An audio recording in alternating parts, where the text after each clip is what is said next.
Coach, all the rest of the season sold out. You know, just talk about the importance now of protecting the home court. You're going to have the environment that will help. Oh, definitely, the environment will help. You know, I think the crowds have been great all year long.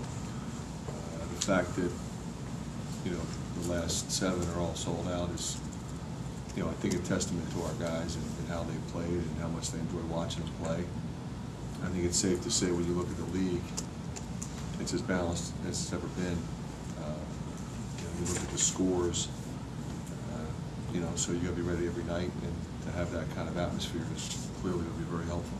Fran, when it comes to Dev, you look at the numbers, and it's not like it's a huge leap from where he's been in the past, but when you watch him, it seems like he's just such a better player than he's ever been. I wonder what you're seeing out of him this year. Well, you know, I think you're seeing a guy who's clearly very comfortable, you know, in terms of how we use him. He's got supreme confidence right now. His teammates have confidence in him. I have confidence in him, always did. We just kind of turn him loose and give him the ball, we move him off the ball, we post him up, try to give him space when we can. But, you know, he can play against zone, he can play against the press, he can play against man. He makes plays for other people. He's not a selfish guy, but if he needs to be the guy, he can be. So I'm just really excited for him in terms of how his game has evolved. Can you quantify the value of the home court now that it's going to be full and that you are going to have a home court advantage? How as a coach does that fit into what you're trying to do? And I don't know if you can do that. You know, we're just really excited that it's going to be like that, and you know, I don't think there's any question. I think we would all agree that we're going to play better in that atmosphere. But you know, in this league, we're going to play really good teams, really good players, and really good coaches. We just did it, you know, and we're the only team that did it. We're not going to be the only team that does it. Other teams have done the same thing. So when you have experienced teams that are used to playing in that environment regularly, you know, it's not that anybody's going to rattle as much as, you know, there's a little, I think, greater degree of comfortability for the home team, especially, you know, offensively. Does this all happen faster than you expected? I know the first game you won here, there was less than 10,000 people in the building. That's 4 years ago, but to see where it's come this fast. You know, I felt like, you know, from the beginning, the fans were really, you know, engaged. You know, we needed more, we wanted more, but they were excited, and slowly they were coming back and wanted to come back and wanted to be here and want to be a participant in what's going on. You know, I think it's been across the board, students and our season ticket holders. Our season ticket base has gone up. I mean, people come up to me all the time. They just bought season tickets for the first time in a long time. I used to be a season ticket holder, and then I went away, and now I'm coming back. You know, when that happens regularly, you know, you can kind of feel it. Again, I'm excited about it, but you know, I'm happy for the guys, because if they didn't do what they needed to do, it wouldn't happen. And they I think really, you know, made it so that people want to come back and watch this team play. How big was Oglesby's contribution against Ohio State? Huge, you know, but you know, for him, I'm not surprised. I mean, he was, you know, and I was not exaggerating. Before the season, he was playing as well as anybody we had. I mean, overseas, those 6 games, he was beyond spectacular, and it's like, wow, that sounds like you're just kind of saying that. He was terrific. Breaks his foot, you know, and he comes back. You don't know where he's going to be. He hits 4 threes in his first game, you know, but it's against a team that we should be.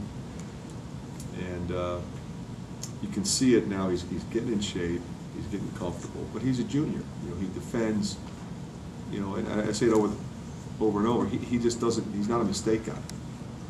You know, he's going to shoot threes. He's going to back cut, make a layup. His closeouts in the zone were incredible. His awareness of where to go and where to be and how quickly he had to get there. He takes advantage of his length and his size and his position. He'll be a valuable part of our team. Do you have any concerns about how your team might handle success now that there's a lot of national publicity and a lot of national love? You know, I think if as we move forward, if we lose, it's going to be because we lose to a good team. It's not going to be because of that. Coach, how have you felt with three-point shooting against Northwestern? I believe it was 8 of 14, and Ohio State, you had 4 or 5 three-pointers right at the end that really kept you guys in it. How big is that going to be now as we get towards the Michigan States? Well, I think three-point shooting has revolutionized the game. It's changed everything. You know, you could almost look at the stats and kind of figure out, okay, that's how the game went. It's hard to win if you're making 1 or 2. It is. As you play teams in this league, I mean, just watch the game where one team made 9, one team made 11. That changes everything. We addressed that issue with what we thought was a team that we put together that has multiple three-point shooters, and we had three-point shots made, and Zach didn't make any. There'll be games where Zach's going to make a bunch and somebody else won't. But I think that's what you need, and that's what we have. What's your view of Minnesota from what you've seen?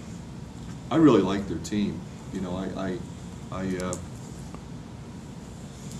when you're not playing them, you'll see them maybe against somebody else, or you'll see a box score, or you'll read an article or something like that, and you kind of get a sense of what you think they're doing. You kind of couple that with what you remember from last year. Obviously, they have a new coach, and they play completely differently. Their style is completely different. They're going to press more, zone more, change defenses more, trap more. They're going to shoot a ton of threes.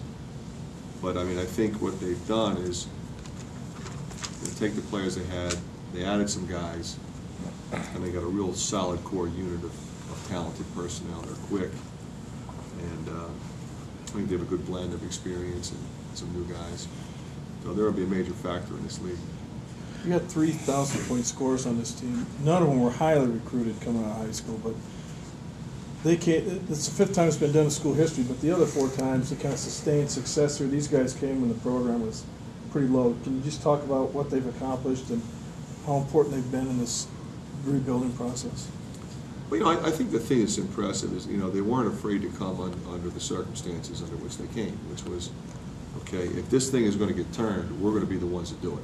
We're not going to be on the backs of somebody else, and we're not going to sustain something that's already there. And it takes a lot of courage and a lot of confidence in yourself. And that's what I love about those guys. Zach's not a 1,000-point scorer, but he's close, and he'll end up being close. So you put him into the mix, and those guys they wanted to be here. They wanted an opportunity to play in the Big Ten in a great environment, with an impressive fan base, and the fact that they're enjoying more success and getting more notoriety and attention is terrific.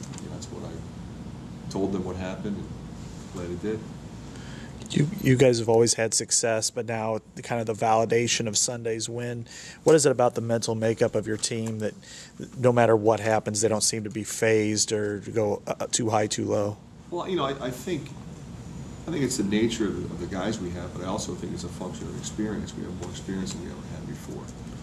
So I think they're better equipped to deal with those kinds of things, and I think that's what you're seeing. Fran, 2 years ago with Matt Gaetens, I think he went from maybe a here type of player to towards the end of the season, he was just phenomenal. When you look at how Marble is progressing, do you think that's possible for him too? Oh yeah, absolutely. I think you're seeing it. I think he's done it. But I also think you're seeing, he's playing a lot more minutes at Big Ten play. I'm playing him a lot more. I've got to be careful with that. Yeah. But I think that helps. I kept him out of some games where there were lopsided scores and didn't want to get him hurt, and just felt no need to keep him in there.